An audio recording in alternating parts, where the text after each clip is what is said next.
just a brief bio for me. Yeah, I was the co-founder and CTO of Feedburner back in 2003, and that was actually the last in a series of startups that me and a few other founders actually did. And that's one of the things I want to talk about is how do you build a team?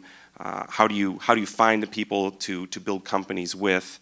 And really, and also some of the things about how do you do your first hires. I'm going to try to make this like really practical because I think there are probably a lot of people in here that are right now wanting to build a startup. And maybe you're wondering, how do I get financing? How do I find a technical co-founder or anything like that? So, is there anything I need to do to get the slides up?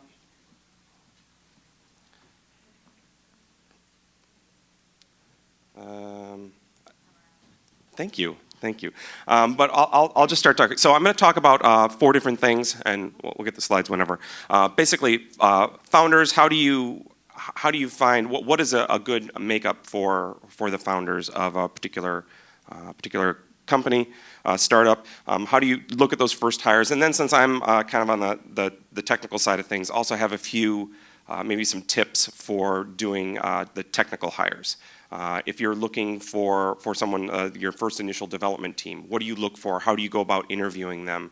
And what kinds of characteristics do you look for those technical hires? And then finally, I want to talk just a minute or two about investors and about how investors could actually be part of your team instead of having this antagonistic relationship between the entrepreneur and the investors or VCs. Actually, if you find the right stakeholders and investors, how they can really extend your team. Great, perfect. The aspect ratio is a little off, but that's okay. Mick is looking a little fat. So, yeah, how about that? Great. That's fine. These are not important. They're just serve as visual aids. So let's talk about founders for a second. Later on today, you're going to hear from Tony Conrad is going to be speaking here, and he is a venture capitalist, but also, importantly, a founder of several different ventures. And he has a great perspective on founders. And make sure you ask him about it. It's like founders are at the top of the entrepreneurial food chain. These are the people that are willing to take the risk to kind of transform an idea into an actual executing a company and make it real. So from his perspective and from a lot of people's perspective, it's the founders are kind of like is the basis of all this. And so it takes a certain kind of person to actually step out and do a startup. And I'm sure there are lots of people in the room right now that are in that position. I happen to believe that it's much better to have more than one. I think a team, whether it be 2, whether it be 3, whether it be 4, all going in together to do a startup will ultimately be more effective. Because I think the kind of the band analogy is an apt one. Everyone kind of brings their own skill set, their own superpowers to actually making this thing real. So, I'm more the tech guy, right? And I can build the software product, but gosh, I don't want to deal with investors, and I'm not that good at marketing, and I don't have anyone to do the kind of design or the voice of the product or things like that. Whereas, someone else is going to, they really thrive on relationship building and actually working with the stakeholders and things like that. So the chance, it's certainly possible that one person can kind of play all those roles. It's just a little less likely, I think, and you're just going to be stretched. So finding kind of the right mix right from the beginning, I think, is really important, and having those complementary skill sets. But I think the most important kind of trait that needs to be shared among the founders of a company is it's a 5-letter word. Starts, yeah, it looks more like an 8-letter word. It's trust. And I think, and I'm not a touchy-feely guy, and I'm definitely of the CTO logical mold, but having having trust among your co-founders, if you don't have this kind of fundamental, deep trust between the co-founders, just things, I mean, things could probably work, but you're not going to have as much fun, and it's not going to be as hassle-free going forward. If you always have to think about, oh man, is the guy doing biz dev, is he like padding his expense reports and like draining our capital? I mean, or if there's this, if the biz guy is like always kind of harping on the tech guy, like, come on, you got to build this faster, and you got to, what are you doing with your time? Or the tech guy says to the sales guy, why do you keep selling things that we don't have, and we have to build it? And there needs to be this fundamental level of trust, and really knowing that each of the other co-founders trusts each other and cares about, I mean, that's touchy-feely, but really cares about the business, the company as a whole, and each other, and each other's well-being. So, and it's really the relationship between the founders that pretty much sets the tone for the whole company and every hire that you have after that. So you want to make sure you get that right. A couple questions I often hear when talking about founders, and I'll try to be really practical with these, but I don't have a ton of time, so we can talk more later. But okay, so I got, there are 3 founders. What should the equity split be between the 3 of them? And it's of course the question is, or the answer is, it depends. And the first thing you might want to say is, well, it should be equal. And actually, I think that if it is an equal split, that just takes one future contentious discussion kind of off the table and aligns everyone, and to have the same kind of incentives for whatever the potential exit might be. But that doesn't necessarily always have to be the case. What if one of the founders is, still has a day job while the other one is like, okay, you know what, I'm going to keep working here, and you create the prototype of the product, okay? And then, but we're co-founders, and that might be okay. Do you still want an equal split there, or should the person that had the idea get more equity than the other co-founders? I personally think no. I think that the idea is the idea. It's the turning the idea and executing on that and turning it into something real is where the real value lies. So, but everything it can be different in every kind of situation. And even though you have this trust, hopefully, between the co-founders, you still got to do the normal things like execute valid employment agreements between everyone, and you probably want to do some kind of vesting schedule for the initial equity and things like that, with maybe 1-year cliff or something like that. So there are some practical things that you can do there. And this has got to be the number one question that I generally get asked, and you could probably do a whole session on it, is I have this great idea. How do I find a technical co-founder? All I need to do is just build this thing and get it going. And I don't have any great suggestions, except that the only way that you can really evaluate a technical co-founder is to have someone technical do it.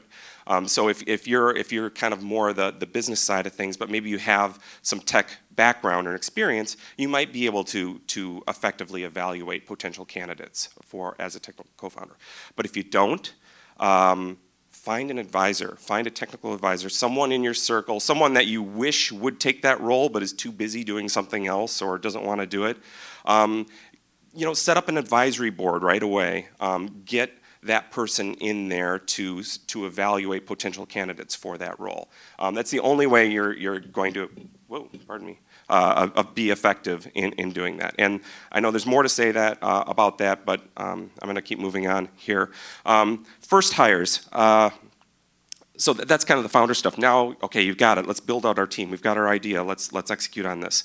A couple weeks ago, I was down at University of Chicago at the Booth School, and they did. I was invited into the entrepreneur class there because there is a Harvard Business School case study on Feedburner, and they basically, there was a session and they did that, and they looked at the founders of Feedburner and how we evolved from basically, brief history is I've been in Chicago like my whole life. When I came back from school, got a job at Anderson Consulting, which is now Accenture. Met some people there, and in '96 took off with a young Dick Costello, and the two of us formed a web consulting company back in '96. And then after that was DKA and Spy on It, and then Feedburner. So this kind of this serial entrepreneur kind of path. And in this case, they kind of looked at it was kind of like attending your own funeral, because they'd look at all the different kind of mistakes that you made and how did they learn and all this kind of stuff. And one of the big things that they highlighted is how in these different companies do you treat those initial hiring decisions, and looking at all the mistakes that we made. So in one of the companies, like, you know, we hired a lead sales guy too early. You know, he's kind of this A-player specialist sales guy that came in with this huge Rolodex kind of before we really had a product to sell. So what happened? They just kind of burned capital, and he had to adjust the compensation structure because there aren't commissions, and so you're just burning through capital. Or, you know, this top tier, you know, PR person or marketing person. So there's this tension between hiring kind of specialists and best athletes, or what we call stem cells. And I think when you're in the early days of your company, when you're 10, 15, even up to 20 people, you're gonna have a really kind of flexible org chart. Like every month, different things are gonna pop up, and different responsibilities in different areas of your company are gonna become hot.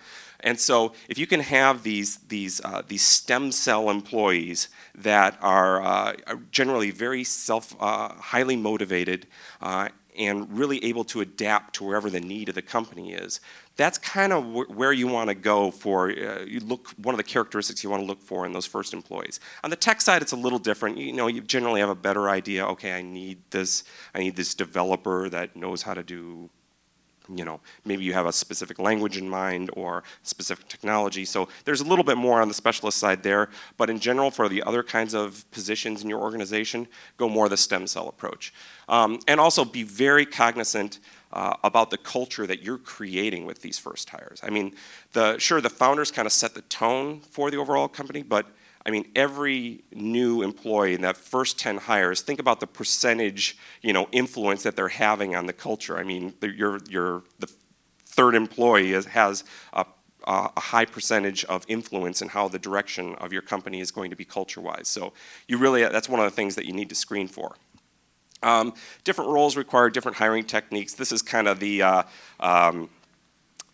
you know, developers, you tend to, on the tech side, you tend to hire a little slower and wait for the right person, because you make a bad tech hire and then you have to fire them, you know, 4 months later. They leave this legacy of crap in your code base that you have to go and like clean up and things like that. So that you tend to be a little more deliberate. Whereas maybe on the sales side, you might want to hire a little faster, fire a little faster, because it's really the on-the-job kind of performance that dictates their value to the company, and there isn't this kind of legacy problem that they leave. And then be prepared to confront the nature of risk aversion. This is kind of I'll just say a couple words about this. Especially in Chicago here, I've noticed is that, so this, you know, joining a startup is, and you're looking for someone to join a startup, they'll generally, you know, to kind of stereotype here in Chicago, people tend to be a little more risk averse. And they'll come in and say, oh, yeah, I mean, this sounds great, but, you know, I got this sweet job over at this financial institution or you know, over in this consulting company, and man, startups are just so risky, and I don't know if we could do it, and so I hear this a lot, and it's almost like a cliche. Yeah, okay, startups are risky, but if you actually ask them, so in your with your perception, what is risky? What is risky about the startup? And you kind of dig into it a little bit, and a lot of times what came out is say, well, if this thing craters in 9 months or a year, I'm out of a job, and I've got a house, and I've got payments and all this, you know, all that, like, I don't have a job. And generally, the caliber of candidates that we're looking at is not going to have any problem finding a job that pays just as much or more than what we're going to pay as a startup, right? I mean, that's so it's kind of like this automatic reaction for what the risk is, and that's generally for the kind of candidates that we're probably looking for not true. They could definitely get a job. Where the real risk is, and I often tell them is, yes, startups are risky, but really what you need to look at is the risk is that you get involved in something that you're not passionate about, and you get involved in a team that you don't. You're going to go to battle with these people. You're going to be in the trenches. You're going to be spending a lot of time with these people. And if it's not something that you really kind of can believe in, and people that you want to hang out with, and people that and with a company organization that you think has integrity and going forward, then you're going to be miserable. And that's really the risk. So it's almost like this first hiring process. It's more about. Keep doing that. It's more about, yes, you're interviewing them, but they're interviewing you as well to see if that's a kind of place that they can work at. Pardon me. A few quick questions. When do I hire sales? That's a good question. First, you probably need a product. That would be good. And again, you want to keep, when you hire a full-time sales, you want to keep them 100% occupied, and you want the compensation structure to be such that they can make a lot of money based on kind of commissions, which is overall going to be good for the company. So in advance of that, I would say, these are where the stem cells come in. If you can have someone that's kind of doing half-time sales for a little while until things really get off the ground, and they're also doing a little bit of marketing or business development or something like that, those employees are gold. So, don't hire too fast. Do I need a CFO? Eventually, probably. You don't need one before your first financing. I don't think, as long as you've got someone that knows some of the terms, but probably before your second round if you get that far. CFOs can do a lot to make sure that the kind of procedures and the things that you're doing in the company aren't going to negatively kind of impact your potential for exits down the road. So in that sense, they're very valuable. What about a distributed team? There's this guy in Raleigh, in St. Louis and Mountain View that they seem like great developers. I think what we're going to do is we're just going to kind of do a distributed team. And maybe that'll work.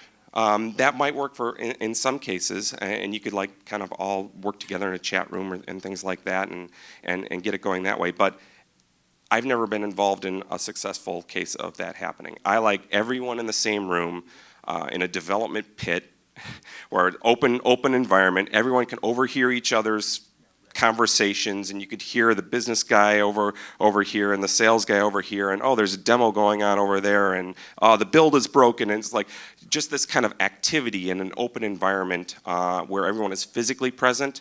I've just personally found to be way more effective. Can I use the contractors? What equity cash mix should we offer? That's another great question. I've got some equity, I've got some cash, and I want to put together a package for this person. Different people have different levels of risk tolerance and what they want, but it'll actually make your life a lot easier if you just kind of standardize a package. Because then later on down the road, when you're trying to reconcile this and move on to another financing or maybe even a potential exit, the fact that you've got all these different kind of compensation structures can really complicate your life. And I was afraid of this. I got a little too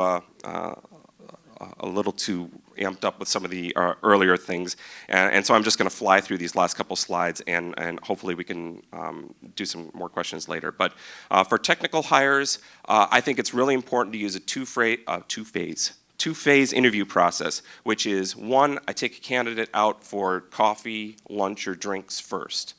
And look for the social match. Is this someone that is going to be a good match for the team? And if they kind of get past that, then bring them in for a technical interview, which involves whiteboard coding, which involves having everyone else on the development team come in and ask them questions. It involves quite a bit of time. And then, especially on the tech side, best available is not necessarily good enough. I mean, if you've got, okay, we've seen 5 candidates, and yeah, all right, I think Joe's best, so let's go with Joe. That might not cut it. So you have to be patient, and you have to stay involved in the process. Really, writing code on a whiteboard? Yeah, everyone. If someone's offended that they have to do that, then tough. What you're looking for is how do they think on their feet? Are they using the idioms of the language that you expect them to use in the right way? And it kind of just cuts the crap if they're just padding their resume with, yeah, I'm a Ruby developer, and then you look and see kind of the idioms that you're using. It's like, no, you're a C developer that knows Ruby, and things like that. So. CTO, VP engineering, we don't need to talk about that. Where do I find potential candidates? I wish I had more time. Last thing, investors. Believe it or not, investors can actually be helpful to your team in more ways than just providing money. And it's all about finding the right investors. Later on today, Brad Feld's going to be here. Brad Feld was one of the investors in Feedburner, incredibly engaging. You would get emails from him all the time, and with concrete suggestions. A lot of times he was like an extension of our QA team. So if you find the right investors, it's actually they add a ton to the team, and it doesn't have to be this antagonistic relationship. And the second most often question I get after how do I find a technical co-founder is, wow, these investors sound great. How do I get one? This whole people giving me money for my idea, that's a great idea. Well, you're going to have to talk. There are going to be other presentations today that will hopefully touch on some of that stuff. There are a lot of different avenues, from angels to incubators to the standard route, and different people, again, are going to have different skills in being able to attract those investors. When should you form a board? After your first institutional financing. The board can actually be really helpful to the starting of a company. Again, board meetings seem like a big pain, and you end up with this board deck that you share that it's like, why did I spend all this time? But it's like, it was the effort that went in crystallizing your thought and planning for the board meeting. That's the important part, not necessarily the actual board deck that you have. And angels with investors, I think you're gonna hear some more about that today. So. I kind of blew through that. I blew through my time, thanks, Jen. So hopefully we can actually do questions in some other forum. So thank you very much for all your time.